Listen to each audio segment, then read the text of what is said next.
Seja muito bem-vindo ao Cantinho Teológico. Meu nome é Gustavo Luiz. Eu estou projetando o Salmo de número 1, que fala justamente sobre a felicidade dos justos e o castigo dos ímpios.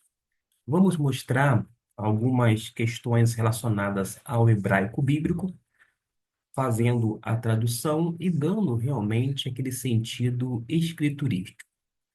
Para você ter uma ideia, quando a gente lê bem-aventurado, no hebraico, lembrando que sempre começa da direita para a esquerda, se chama Ashre.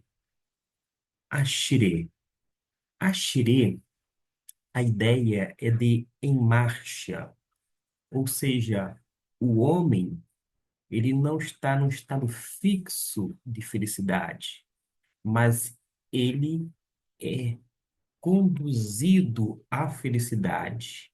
Desta forma, quando você pega a ideia principal, que é em marcha, como se ele estivesse marchando, a gente compreende que no português, bem-aventurado, a ideia de que a pessoa é mais do que feliz, como já se estivesse sendo. Não, mas no hebraico, a ideia é como ele estivesse sendo conduzido à felicidade. Por causa de quê? Dentro da perspectiva do Antigo Testamento, é como se a pessoa estivesse numa estrada ou num caminho e lá no final estivesse o Senhor, uma referência a Adonai. E à medida que ele vai marchando, isto é, ele vai caminhando, tendo esse sentido de em marcha, ele vai sendo conduzido à felicidade última, que é justamente o Senhor. Desta forma, Ashri é um termo muito significativo quando a gente trabalha o hebraico bíblico. Ashri Ha-ish, bem-aventurado o varão, o homem. Nós sabemos que Ish é homem, o feminino, no caso, mulher, Isha, e nós temos aqui um artigo, Ha, indicando o homem, é, portanto, um artigo definido. Ashre Ha-ish, bem-aventurado o homem.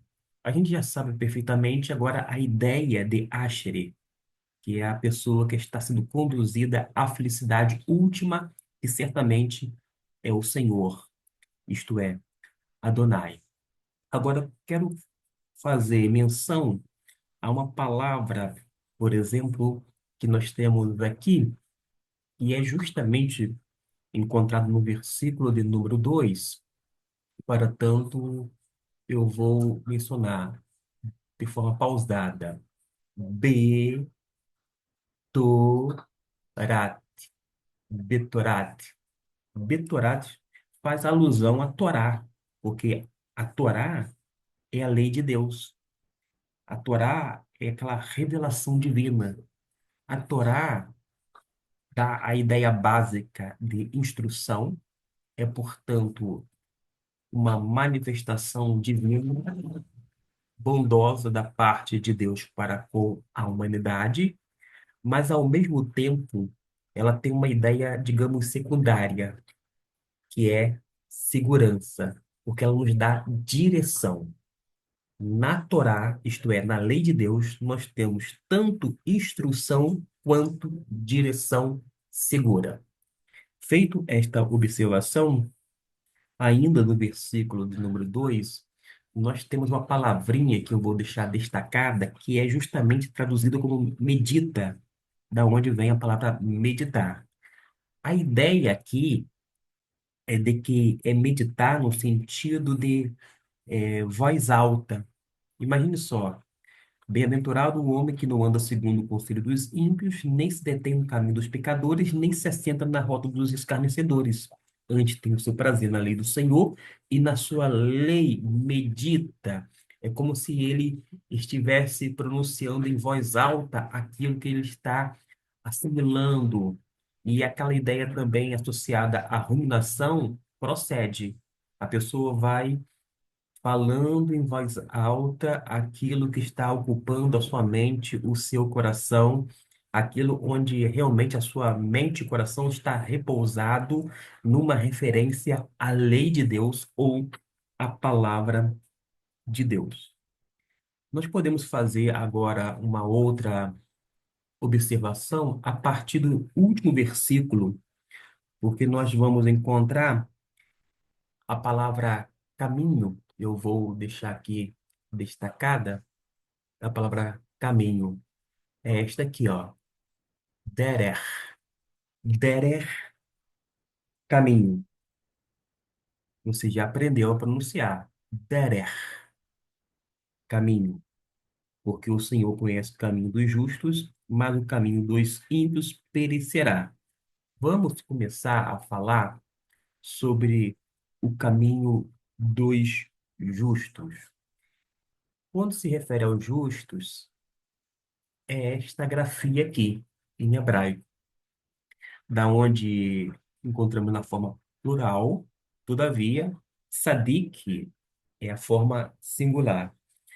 E eu chamo a atenção porque quando se refere ao justo, a ideia é de alguém que está sendo examinado, nesse caso por Deus, é achado em perfeita ordem, e daí Deus, que está nesse plano superior, ele declara: Este é um justo.